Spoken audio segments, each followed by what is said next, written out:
Hey, you ever try Siempre Tequila? I think it's pretty good, but I'm a little biased. I'm Alex, I'm one of the co-founders.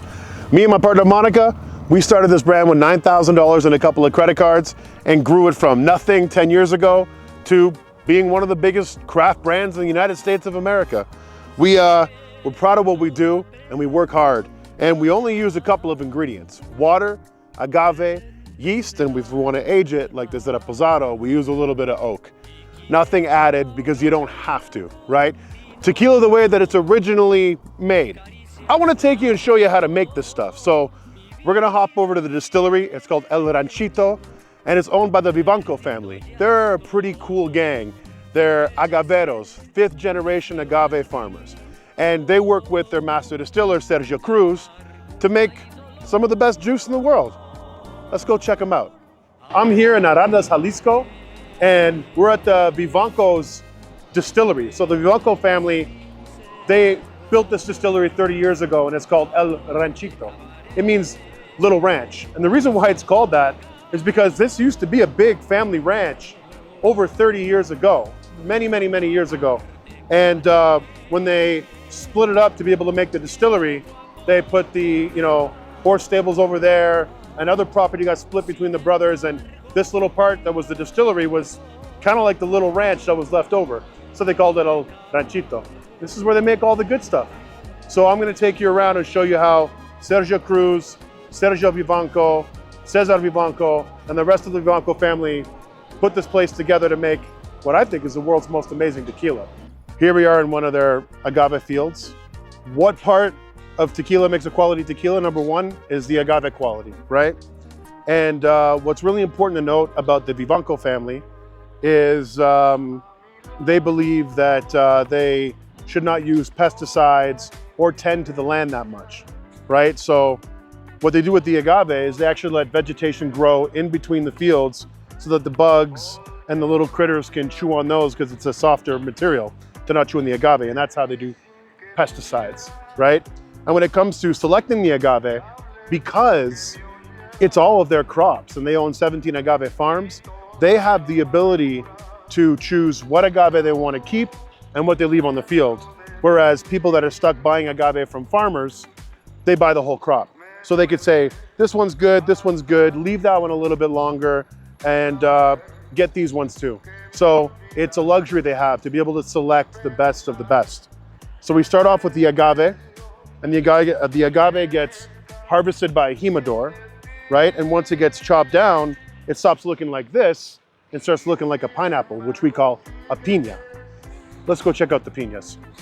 Okay, so when the agave gets harvested from the field, the piñas that the humidors chop down all get unloaded right here at the distillery. And this is where the second part starts. So as you can see, these are agave piñas. And the age range is between 6 to 10 years, depending on the crop, depending on the amount of sugar in each of these agaves. And a lot of people go, well, is the biggest piña the best piña? And the fact is that's not true. It's whatever piña has the most amount of sugar, because the higher the brick sugar, the better quality tequila it produces, right? So one thing we got to take a look at here is when the piñas are harvested, Sergio Cruz can tell them to harvest it a certain way to control the flavor of the tequila. In this case, this is called a Jima Medio. So there's Jima Baja, Jima Medio, and Jima Alta. A Jima Alta leaves more green, which will give it a more vegetal flavor with a more oily mouthfeel. Jima Medio is somewhere in between, and then a Jima Baja will make it more citrusy and give it less vegetal flavors and notes. So this is Jima Medio for Siempre. And what we look for when we chop these agave down is a sangre de agave. So we almost call it like a ninja black belt, right? So on the bottom, you'll see that there's some brown spots, and it's kind of like a banana when a banana matures. When the banana starts getting brown spots, it means that it's getting it's becoming very sweet, right? So these are very sweet agaves. So they get harvested at Jima Media, and they get brought down here, and then the guys start chopping them in half right? And getting them prepared for the brick ovens, which are right behind me. Check this out. Look at how crystallized that is. That's all sugar, right? So they get cut in half, and what they take out is the cogollo, because this will make it, it'll make it more bitter, right? So we want to take this part out. So they chop out the cogollo, because it gives it a bitter taste, cut it in half, and then load it into the hornos, where the hornos heat up and slowly cook the agave. These agave, they start off, you know, bitter and hard, right? And it's kind of like caramelizing an onion. Once it gets cooked in the oven, it comes out soft and sweet and full of juices that we crush out. So we're gonna go check it out. So this is the horno, or brick oven, right? It's a traditional method of cooking, and everything is steam fed, right? So with Siempre, it goes into the oven, and then steam actually slowly cooks the agave for anywhere between 24 to 48 hours, depending on the temperature and the agave that we have in there. And then after that, it'll spend another 24 hours cooling down until we open it up. Let's show you how the steam gets in these ovens. We're gonna go to the boiler. This is the boiler. It's hot in there. It's really hot. So the boiler heats up the water and produces steam, and steam actually powers everything in this distillery, okay? So the steam gets fed through the pipes into the brick oven to steam roast the agave, and I think we should go check out what it looks like when it's cooked. Caldera, it's hot stuff. All these aromas is actually what you're gonna find in the tequila when you sip it afterwards, and that's the objective. It's pretty loud in here, but what happens is when it's cooked, it comes out of that brick oven and loaded onto the mill.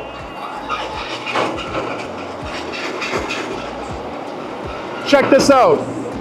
Fresh cooked agave. Look at that. It tastes sweet and delicious, and we squeeze out this juice, and this is what we use to ferment and make the tequila.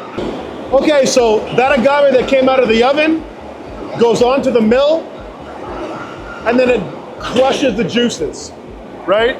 So what you're seeing right now is the agave fibers shred, and then the mill rolls around and crushes the juices, and we collect all those juices to be able to ferment. God, I just want to drink that stuff. So we saw what a roller mill does. This is the tahona. We use the tahona to make Siempre Supremo. Supremo is a 100% tahona crushed, while fermented with fibers tequila.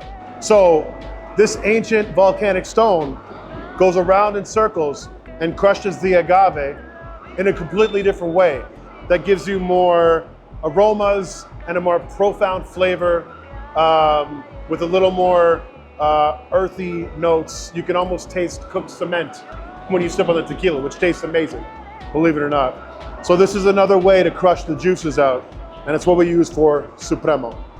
So these are wood fermentation tanks. So for Siempre Supremo, after we crush it with a tahona, we put it in these pine wood fermentation tanks, and we let it ferment wildly. That means we don't add yeast. We just put it in here with the fibers and let the juice do its thing, right? So this is very artisanal. It's an older method of production, less efficient, but sometimes when it's less efficient, it makes it taste a lot better. Wood fermentation tanks. At NOM 1414, at El Ranchito, we say this is where the magic happens, in the fermentation tanks. So if you can see, it's almost like the agave juice that is fermenting is dancing. Fermentation here can be done in several different ways. We use all kinds of different experimental yeasts, anything from sake yeast to champagne yeast to rum yeast, and even different citrus yeasts. We like to play around, and Sergio's a crazy guy that likes to have fun. Specifically for Siempre Plata tequila, we use a combination of rum and champagne yeast.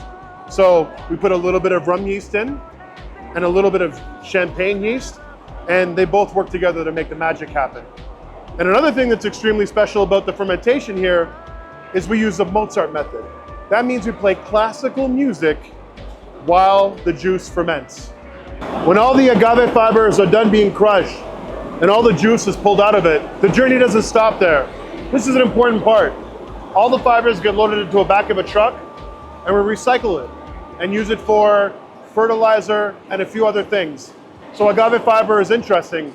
When you crushed all the juices out and all the sugars are out, it can be used for rope, it can be used for furniture, it can be used for fertilizer.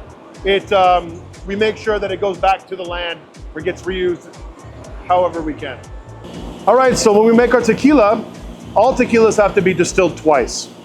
And we use this big copper still to make what we call ordinario, which is the first distillation.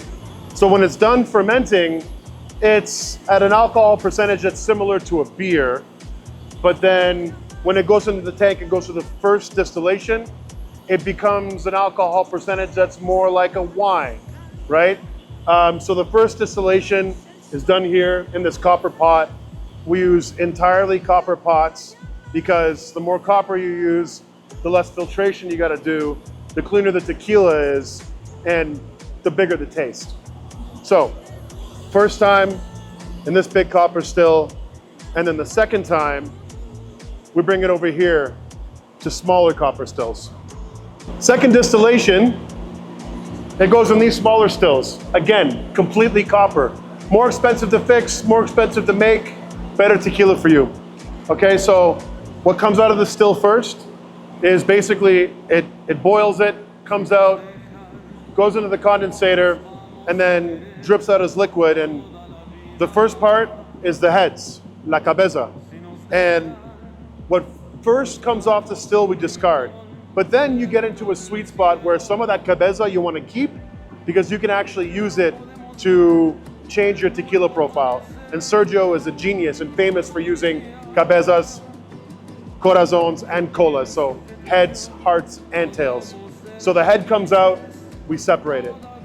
And then the hearts start dripping in, and that's kind of the sweet spot. And it comes in at about 55% alcohol. Separate it and then keep it. And then the tails start coming in, and it starts going lower and lower from 55% all the way down to like 5% alcohol. And so we keep that as well and use it for correction or making different profiles. Right now, this is like hearts. So we're gonna go in and have a taste.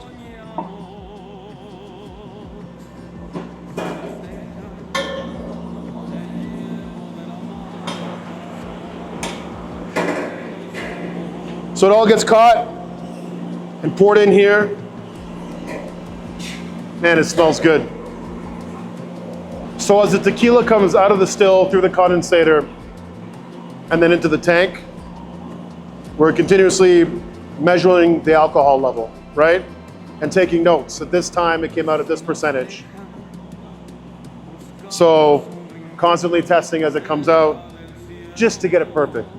So Siempre, we cut it at 46% ABV and then bring it down from 46 down to 40 and then bottle it.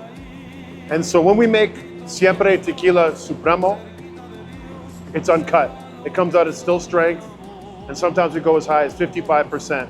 And throughout the whole process, the water is another really important part, right? So they use deep well water to proof it down, right? And if you change your water, you can completely change the way that your tequila tastes.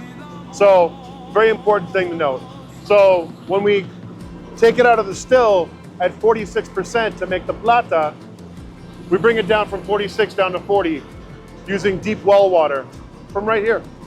So another really important part of what makes a tequila really, really great here at the Vivanco's distillery is during the fermentation, it's kind of like a black hole that collects everything from the atmosphere, everything that's around us, right? And what they've done since forever is plant really interesting vegetation and fruit trees from all around the world. So all over the distillery, you get fruits that are growing. Look, you've got lime trees, lemon trees, avocados, all kinds of different vegetation that are growing around.